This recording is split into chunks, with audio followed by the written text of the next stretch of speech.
ओम श्री परमात्मने नमः। तृतीय अध्याय श्लोक 35। श्रेयान् स्वधर्मो विगुणः परधर्मात् स्वनुष्ठितात्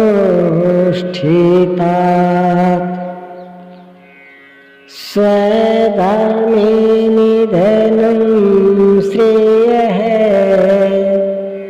परधर्मो भयावहः।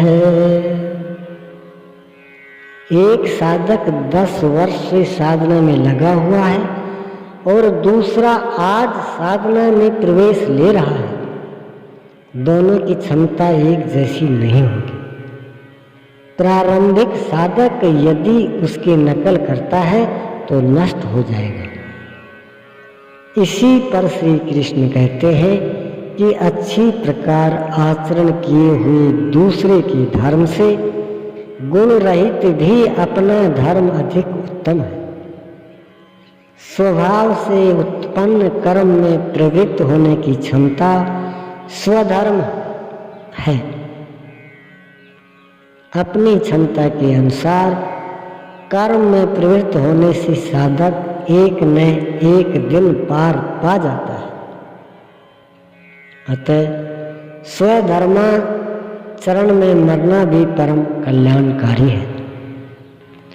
जहाँ से साधन छूटेगा शरीर मिलने पर वहीं से पुनः प्रारंभ होगा। आत्मा तो मरता नहीं। शरीर अर्थात वस्त्र बदलने से आपकी बुद्धि विचार बदल तो नहीं जाते। आगे वालों की तरह स्वांग बनाने से साधक भय को प्राप्त होगा। भय प्रकृति में होता है, परमात्मा में नहीं। प्रकृति का आवरण और घना हो उठेगा। इस भगवत पथ में नकल का बाहुल्य है। पूज्य महाराज जी को एक बार आकाशवाणी हुई कि अनुसुईया जाकर रहे, तो जम्मू से चित्रकूट आए और अनुसुईया की घोर जंगल में निवास करने लगे। बहुत से महात्मा उधर से आते जाते थे। एक ने देखा कि परमहंस दिगंबर नंग धड़ंग निवास करते हैं, उनका सम्मान है, तो तुरंत उन्होंने कौपीन फेंका, दंड कमंडल एक अन्य महात्मा को दे दिया और दिगंबर हो गए। कुछ काल बाद आए तो देखा कि परमहंस जी लोगों से बातें भी करते हैं, गालियां भी देते हैं। महाराज जी को आदेश हुआ था कि भक्तों के कल्याणार्थ कुछ ताड़ना दिया करें, इस पथ के पथिकों पर निगरानी रखें। महाराज जी की नकल कर वे महात्मा भी गालियां देने लगे, किंतु बदले में लोग भी कुछ न कुछ कह बैठते थे। वे महात्मा कहने लगे, वहां कोई बोलता नहीं, यहाँ तो जवाब देते हैं। 1 साल बाद लौटे तो देखा कि परमहंस जी गद्दे पर बैठे हैं। लोग पंखा झल रहे हैं, चंवर चल रहे हैं। उन्होंने जंगल के ही एक खंडहर में तख्त मंगवाया, गद्दे बिछवाए, 2 आदमियों को चंवर चलाने के लिए नियुक्त कर दिया। हर सोमवार को भीड़ भी लगाने लगी कि पुत्र चाहिए तो 50 रुपये, पुत्री चाहिए तो 25 रुपये, किंतु उग्र ही अंत ने होई निवाहु। 1 महीने में ही कोडी के 2 होकर चल दिए।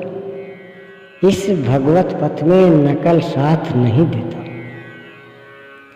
साधक को स्वधर्म का ही आचरण करना चाहिए। स्वधर्म क्या है? अध्याय 2 में श्री कृष्ण ने स्वधर्म का नाम लिया कि स्वधर्म को देख कर भी तू युद्ध करने योग्य है। क्षत्रिय के लिए इससे बढ़कर कल्याणकारी मार्ग नहीं है। स्वधर्म में अर्जुन क्षत्रिय पाया जाता है। संकेत किया कि अर्जुन जो ब्राह्मण है, वेदों का उपदेश उनके लिए शूद्र जलाशय के तुल्य है। तो वेदों से ऊपर उठ और ब्राह्मण बन, अर्थात स्वधर्म में परिवर्तन संभव है। वहां पुनः कहा कि राग द्वेष के वश में न हो, इन्हें काट। स्वधर्म श्रेयस्कर है। इसका यह आशय नहीं है कि अर्जुन किसी ब्राह्मण की नकल करके उस जैसी वेशभूषा बना ले। एक ही कर्म पथ को महापुरुषों ने 4 श्रेणियों में बांट दिया: निकृष्ट, मध्यम, उत्तम और अति उत्तम।